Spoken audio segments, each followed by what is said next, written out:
Lama tak muncul di layar kaca tanah air, baru-baru ini Aliando menggegerkan media sosial dengan pengakuannya bahwa ia kini tengah menderita OCD akut.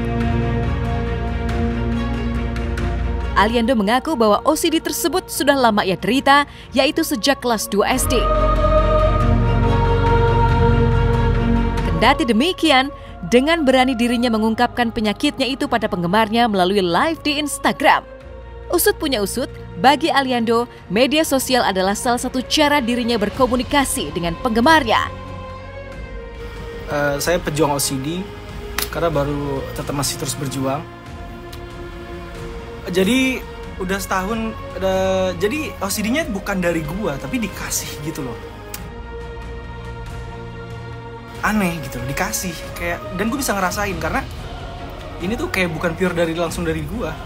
Tapi kayak ada gelombang gitu loh di sini nih, di kepala gue. Tapi kayak ada gelombang gitu loh di sini nih, di kepala gue. Udah setahun ini masih, tapi ini udah jauh. Makanya kenapa gue bisa live sekarang? Kenapa gue bisa live sekarang? Karena itu dia, maksudnya progres gue untuk bisa berkarya lagi, bisa untuk ke depan lagi, ya lebih ada kemajuan gitu loh. Mungkin kalau misalnya ada yang sampai, ini si Ali kemana sih? Maksudnya, ini jual mahal nih, oh ini strategi bisnis nih, biar nanti kalau ketemu, wah gitu kan. Maksudnya ya gue gak peduli deh gitu-gitu ya. Yang pasti di sini gue cuma punya informasi bahwa kalau gue langsung yang ngomong, ya gue kena OCD dan gue harus punya terapi beberapa tahun, setahun lebih. Kelas 2 SD, ya maksud gue udah bodo amat, udah gue lupain. Dan benar-benar hilang setelah itu, gue kayak bodo amat gitu, dan hilang. Dan ternyata OCD-nya itu lebih takut sama jiwa anak-anak itu gitu loh, daripada gue yang sekarang. Nah, umur 25, balik lagi, ketemu lagi. Dan dia nih ingin ngeubah seolah-olah gue nih seorang pembohong. Ini kayak imposter juga. Gue tuh kayak pembohong, ngobrol apapun kok gue kayak nipu orang ya. Padahal gue ngungkapin sebuah kebenaran gitu. Tapi kayak dibikin apa ya?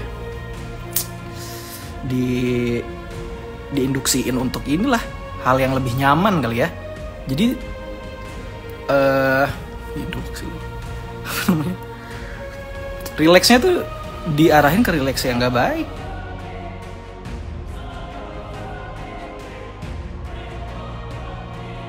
Sosial media udah nggak kayak dulu ya, bukan lagi menjadi suatu privacy. Dulu sosial media itu suatu, iya kan, suatu privacy banget. Sekarang jadi media yang sangat terbuka. Ya itu salah satu komunikasi juga sih.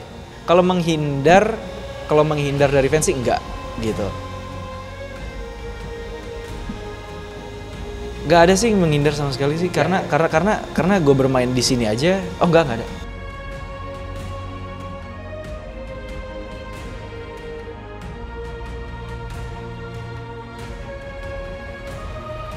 Kendati menyampaikan berita yang cukup menyedihkan, namun Aliando tampak mencoba tegar dengan bermain drum yang merupakan hobinya sedari kecil.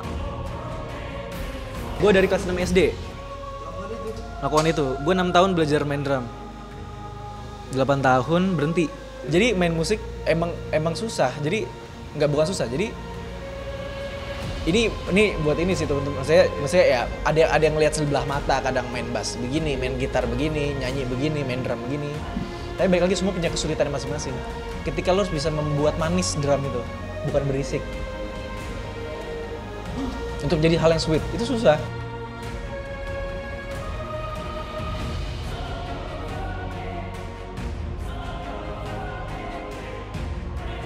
Terkait penyakit OCD yang diidap oleh Aliando, dokter spesialis kejiwaan pun angkat bicara. Dokter menjelaskan bahwa secara medis, OCD merupakan penyakit yang membuat para pengidapnya mengalami pikiran irasional yang masuk secara tiba-tiba. Hal inilah yang membuat para penderita OCD mengalami cemas yang berlebih. Lantas seperti apakah langkah yang harus ditempuh agar penderita OCD dapat segera sembuh? Benarkah peran keluarga sangat dibutuhkan dalam prosesnya? OCD itu kan singkatan O dari obsesif, C dari kompulsif, D dari disorders. Jadi kalau di Indonesia gangguan obsesif kompulsif. Yang dimaksud obsesif itu biasanya pada pikirannya dia. Jadi mendadak ada pikiran yang masuk yang dia tidak kehendaki, itu masuk dengan sendirinya. Dan ini berulang sehingga mengganggu dia. dan kadang-kadang tidak rasional, tidak bisa masuk akal. Itu obsesif. Kadang-kadang dia merasa depresi, merasa tidak nyaman. Tapi akibat adanya obsesi kompulsif ini, dia dalam fungsi sosialnya juga terganggu. Menghadapi kasus yang demikian, sebaiknya kita segera melakukan terapi yang komprehensif.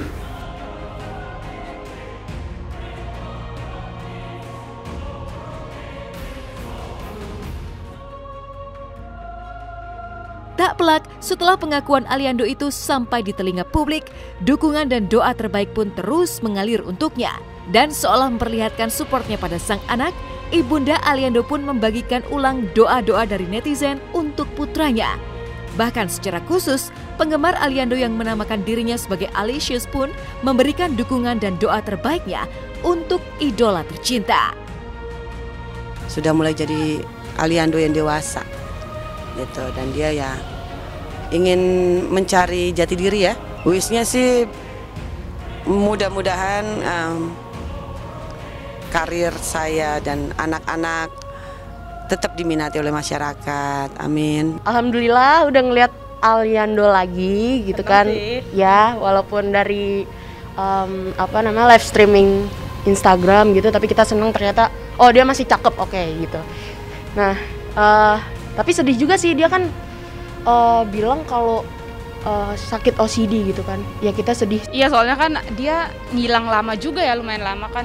Dulu pas GGS ya dia main, terus ngilang tuh, sempat ngeband terus ngilang. Nah, kita kirain tuh ngilangnya lagi di mana gitu, sekolah atau apa gitu. Ternyata tiba-tiba muncul dengan berita yang kurang bagus seperti ini ya. Sedih sih.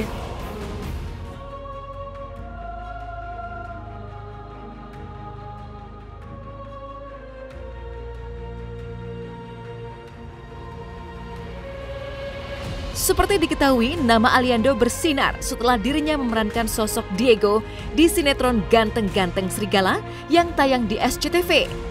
Terkait penyakit OCD yang diderita Aliando, banyak rekan artis yang turut memberikan supportnya. Sebut saja Michelle Joan dan Ricky Cuaca yang sempat beradu akting bersama Aliando di sinetron Ganteng-Ganteng Serigala pun menunjukkan support penuhnya. Bahkan Michelle Joan pun sangat ingin bertemu dengan sahabatnya itu untuk dapat memberikan dukungan secara langsung. Jujur aku nggak denger sih ya, belum tahu kabarnya Ali, udah lama banget. Baru kali ini juga ini aku denger dari kalian kalau ternyata Ali katanya sakit gitu. Terus tadi kan kita sempat ngobrol juga, katanya ternyata Ali dibilang live ya tadi pagi, bener-bener tadi pagi live Instagram, dia bilang katanya mengidap OCD. Aku shock sih, kayak kok udah lama gak ketemu ternyata dia sakit gitu. Dan dia juga anak yang amat sangat fun gitu, dulu sering ngejam bareng, nyanyi-nyanyi di lokasi, joget-joget di lokasi kalau nggak take.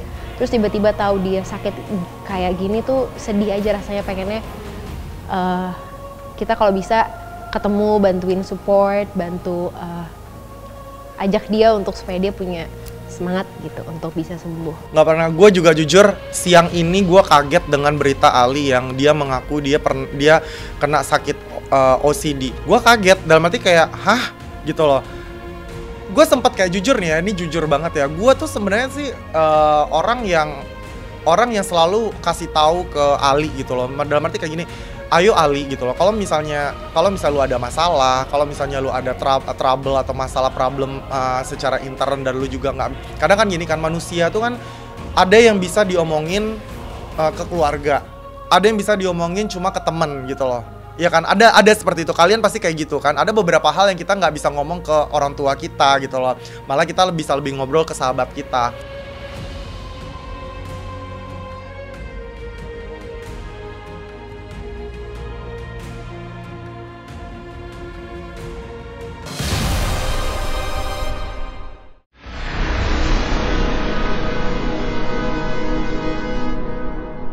Jadi jangan lupa untuk subscribe Cumi Cumi.